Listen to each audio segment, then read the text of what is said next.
Hello everyone, welcome to our channel. So in this video we are going to cover exercise 1.2. Last की video में students हमने equal set, finite set, infinite set and null set इन सब पे discussion कर लिया था. तो उनके बेसिस पे जो हमारे क्वेश्चंस बनते हैं एक्सरसाइज 1.2 के वो हम आज सॉल्व करेंगे. तो चलिए इस वीडियो को जल्दी से स्टार्ट करते हैं और एक्सरसाइज 1.2 को खत्म करते हैं. So students let's see the first question. मैं बुक में से रीड करूंगी और आपको स्क्रीन पे वो क्वेश्चन दिख जाएगा. तो चलिए जल्दी से पहले क्वेश्चन को रीड करते हैं. Which of the following are the example of the null set? कुछ हमें पार्ट दिए हुए हैं स्टूडेंट्स, हमें उनमें से ये बताना है कि कौन सा पार्ट है जो नल सेट के क्राइटेरिया को फॉलो कर रहा है और कौन सा है जो नल सेट नहीं है.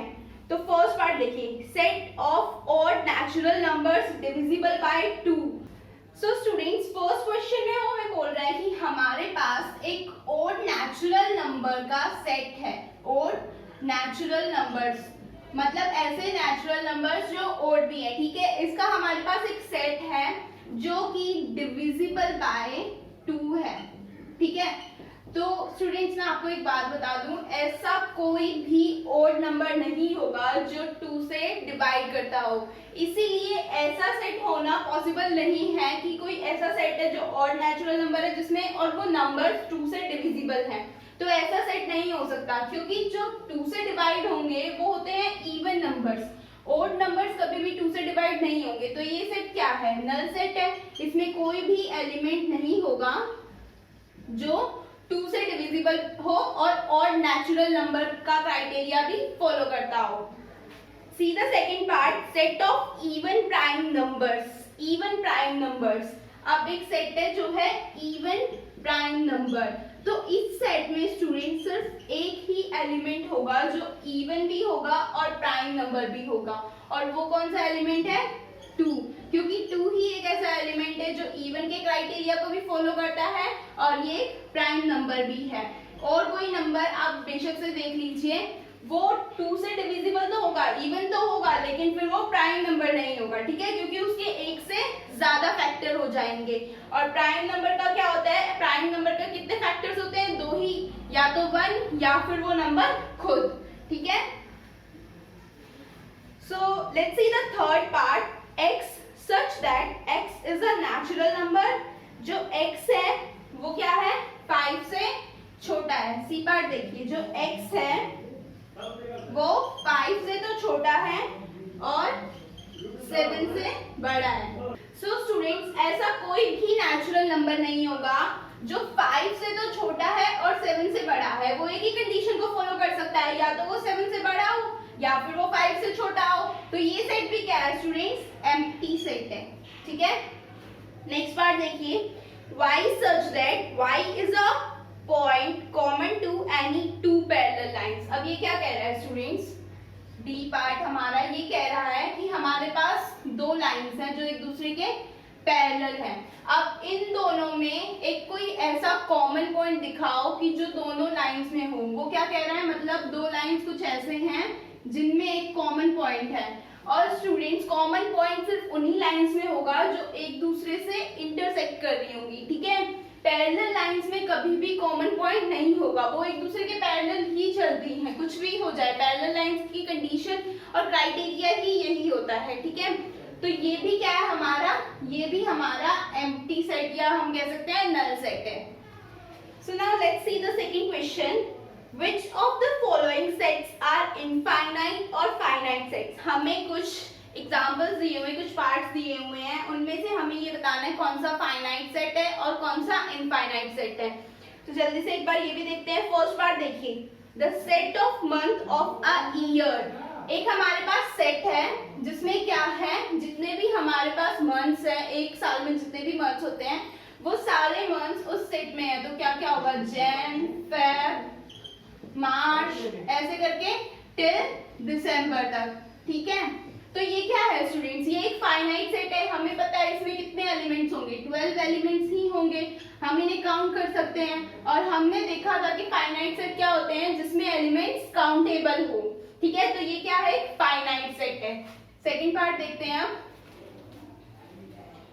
सो सेकंड पार्ट में क्या है? एक हमारे पास सेट गिवन है जिसमें 1 2 3 ये एलिमेंट्स हैं और फिर ऐसे डॉट डॉट हैं. और डॉट डॉट्स क्या सिग्निफाई करते हैं स्टूडेंट्स? ये सिग्निफाई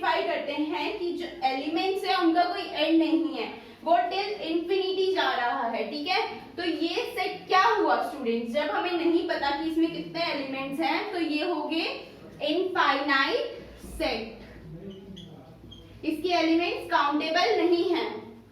थर्ड पार्ट देखिए, इसमें देखिए 1 2 3, इस सेट में जो एलिमेंट्स है 1 2 3, उसके बाद ये एंड हो रहा है 100 पे, मतलब ऐसे एलिमेंट्स गिवन है, ठीक है, और फिर ये 100 पे एंड हो रहा है। तो इसमें क्या है स्टूडेंट्स, अब हमें पता है कि इसमें 100 एलिमेंट्स ही हैं, तो ये क्या है, काउंटेबल एलिमेंट्स है।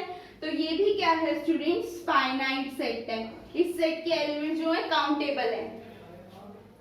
सो नेक्स्ट देखिए students, the set of positive integers greater than 100। अब ये क्या कह रहा है कि जो हमारे पास सेट है उसमें जो एलिमेंट्स हैं वो कौन से एलिमेंट्स हैं, सेट ऑफ पॉजिटिव इंटीजर्स जो कि 100 से बड़े हैं। तो इसमें आएगा 101 102 103 एंड इट गोज ऑन। क्यों, क्योंकि 100 से बड़े बहुत सारे नंबर्स हैं स्टूडेंट्स और इनका कोई डी एंड नहीं है, ठीक है। अगर वो हमें ये कहता कि 100 से छोटे, तब तो ये फाइनाइट सेट होता, लेकिन अब उसने एक कंडीशन दे दी है कि जो पॉजिटिव इंटीजर्स है वो 100 से बड़े हैं और 100 से आगे बहुत सारे नंबर्स हैं, तो ये क्या है, इनफाइनाइट सेट, ठीक है। See the next part, the set of prime numbers less than 99। अब इसमें ये क्या बोल रहा है, हमारे पास एक सेट है प्राइम नंबर्स का जिसमें जो नंबर्स है वो 99 से छोटे हैं। तो प्राइम नंबर्स जो 99 से छोटे हैं स्टूडेंट्स, वो कौन कौन से होंगे, इसमें आएगा हमारे पास 2 3 5 7 and it goes on till 97, ठीक है। तो यहाँ तक हमारे जो नंबर्स होंगे वो कंटिन्यू होंगे 97 तक। अब 97 तक जितने भी नंबर्स हैं वो काउंटेबल हैं स्टूडेंट्स, हम उन्हें काउंट कर सकते हैं।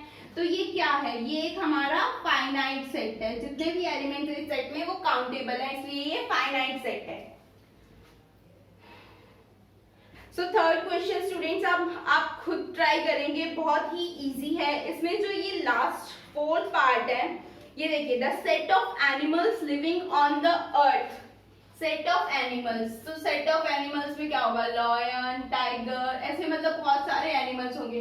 तो जितने भी एलिमेंट्स हैं उनको हम काउंट कर सकते हैं, इसलिए ये जो सेट होगा स्टूडेंट्स ये फाइनाइट सेट होगा। कुछ बच्चे बोलेंगे कि कुछ एनिमल्स डिस्कवर नहीं हुए हैं, तो हमें नहीं पता है कि ये फाइनाइट सेट है या इनफाइनाइट सेट है।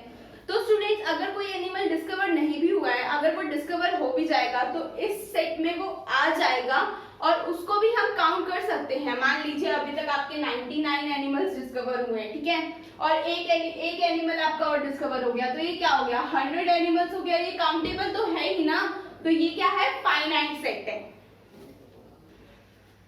अब फोर्थ क्वेश्चन देखिए students, in the following state whether a is equals to b और नॉट। हमें कुछ पार्ट्स दिए हुए हैं जिसमें हमें एक सेट दिया हुआ है a b c d और एक b सेट है d c b a। अब हमें ये बताना है कि ये इक्वल सेट हैं या नहीं है। अब देखिए, जो भी a में एलिमेंट्स प्रेजेंट है अगर वो b में भी प्रेजेंट है तो ये इक्वल सेट्स हैं।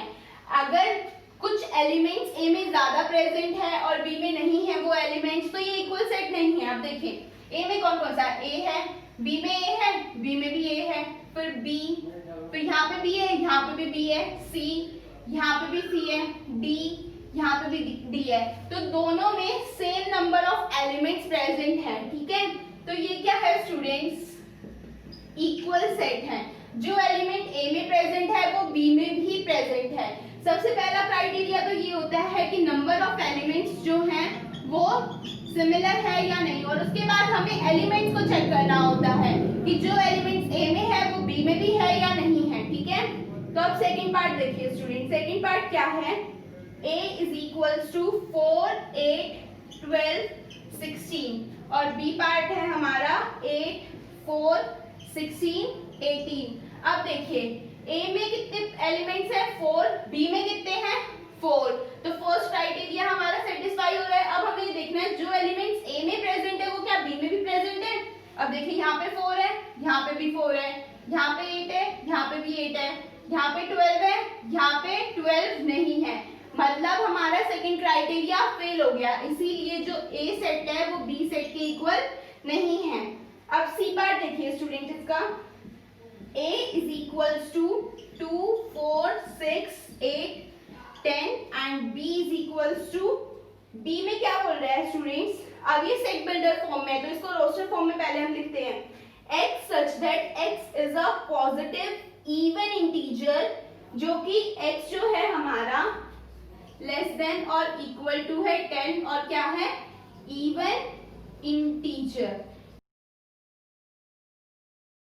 अब इवन भी है और इंटीजर भी है तो ये होगा 2 4 6 8 एंड 10 इसलिए आया स्टूडेंट क्योंकि जो x है हमारा वो इक्वल टू 10 की भी कंडीशन है, लेस देन और इक्वल टू 10 है इसलिए 10 हमने लिखा है। अब देखिए यहाँ पे 2 है, यहाँ पे भी 2 है, 4 है, 4 6 6 8 8 10 तो ये क्या हुआ स्टूडेंट्स, इक्वल सेट हुए ये हमारे, ठीक है। अब नेक्स्ट पार्ट आप खुद करेंगे। नेक्स्ट पार्ट जो फोर्थ पार्ट है हमारा, उसमें जो ए सेट है वो बी सेट के इक्वल नहीं है, ये आपको खुद सॉल्व करना है, मैंने आपको आंसर बता दिया है। So let's move on to the next question, that is fifth, are the following pair of sets equal, give reason. हमें ये बताना है कि ये जो हमारे पास सेट के पेयर हैं ये इक्वल हैं और अगर है तो क्यों है, ठीक है, और नहीं है तो क्यों नहीं है। तो फर्स्ट पार्ट देखिए, जो ए है वो है हमारा रोस्टर बिल्डर फॉर्म में, ठीक है। उसके बाद जो हमारा बी सेट है स्टूडेंट्स वो सेट बिल्डर फॉर्म में है, तो हम क्या करेंगे इसको पहले रोस्टर फॉर्म में लिखेंगे। तो ये क्या है, x such that x is the solution of x square plus 5x plus 6। I hope आप सबको इक्वेशन सॉल्व करनी आती ही होंगी, रूट्स फाइंड आउट करने सबको आते होंगे, ठीक है। तो आपको क्या करना है, रूट्स फाइंड आउट करने हैं, सिंपल सा। तो मैं इसके रूट्स फाइंड आउट कर रही हूँ। 2x plus 3x plus 6 is equals to 0, तो ये आएगा x प्लस 2 और x हमने कॉमन ले लिया plus 3x plus 2 is equals to 0, x plus 2 x plus 3 is equals to 0। तो जो x होगा स्टूडेंट्स उसकी वैल्यू आएगी -2 एंड -3। तो जो हमारा b सेट है स्टूडेंट्स उसके एलिमेंट क्या क्या होंगे, -2 और -3, क्योंकि यही सॉल्यूशन है इस इक्वेशन का। तो हम यहाँ पे लिख देते हैं, हमने रोस्टर फॉर्म में कन्वर्ट कर लिया। अब हमें चेक करना है नंबर ऑफ एलिमेंट सेम है, यहाँ पे भी 2 है, यहाँ पे भी 2 है, ठीक है। फर्स्ट क्राइटेरिया ठीक है हमारा सेटिस्फाई हो रहा है। अब हमें देखना है जो a में प्रेजेंट है वो b में भी प्रेजेंट है, यहाँ पे 2 है और यहाँ पे -2 है स्टूडेंट्स, इसीलिए ये क्या है, इक्वल सेट्स नहीं है हमारे। So let's see the second part students, a और b ये जो हमारे दोनों सेट हैं सेट बिल्डर फॉर्म में है, तो हम पहले क्या करेंगे, इनको रोस्टर फॉर्म में कन्वर्ट करेंगे। तो a सेट हमारा क्या बोल रहा है, x such that x is the letter in the word follow। तो follow में जितने भी हमारे लेटर्स हैं वो लिखने हैं। और स्टूडेंट्स अगर कोई लेटर रिपीट हो रहा है तो उसको 2 बार नहीं लिखना है, एक ही बार होता है वो सेट में। हमने लास्ट वीडियोस में ये बात डिस्कस भी कर रखी है, ठीक है। तो फॉलो में कितने लेटर्स आएंगे, इसमें है F, फिर है O, फिर है L और फिर है W। तो जो B पार्ट है स्टूडेंट्स, अब उसके एलिमेंट्स भी हम लिख लेते हैं रोस्टर फॉर्म में। अब B पार्ट जो B सेट है हमारा स्टूडेंट्स वो क्या बोल रहा है, Y such that Y is a letter in the word wolf। अब ये क्या है स्टूडेंट्स, जितने भी हमारे वुल्फ वर्ड में लेटर हैं उसको हम यहाँ पे लिखेंगे, क्योंकि वो क्या बोल रहा है, वाई एक एलिमेंट है जो कि एक लेटर की फॉर्म में है वर्ड वुल्फ में, ठीक है। तो यहाँ पे आएगा WOLF। तो यहाँ पे ये एलिमेंट्स हमारे बी सेट में प्रेजेंट होंगे। अब देखिए नंबर ऑफ एलिमेंट सेम है, नंबर ऑफ एलिमेंट सेम है। अब हमें ये देखना है जो ए सेट में है वो बी सेट में भी है। तो देखते हैं, यहाँ पे F है, यहाँ पे भी F है, O है, यहाँ पे भी O है, यहाँ पे L है, यहाँ पे भी L है, यहाँ पे W है, यहाँ पे भी W है। मतलब जो A है वो A और जो B हमारे सेट है वो क्या है, इक्वल सेट्स है स्टूडेंट्स। तो ये भी हमारा हो गया। Let's move on to the sixth question, from the sets given below select equal sets. तो स्टूडेंट्स ये आपका होमवर्क है, ये आपको करना है। इसमें से हमें बताना है कौन कौन से सेट इक्वल सेट है। आंसर मैं आपको बता देती हूँ पहले ही। इसमें जो हमारा B सेट है वो D सेट के इक्वल है और जो E सेट है वो हमारा जी सेट के इक्वल है। तो ये आपका आंसर है 6th क्वेश्चन का। इसको आप खुद ट्राई करना। जो आपका 3rd क्वेश्चन है और जो आपका 6th क्वेश्चन है, ये आपके लिए होमवर्क है। अगर कोई भी प्रॉब्लम आए आपको उनको सॉल्व करते टाइम, तो आप कमेंट बॉक्स में मुझसे पूछ सकते हैं। अगर वीडियो पसंद आई हो तो वीडियो को लाइक करें और चैनल को सब्सक्राइब जरूर करें। Thank you so much.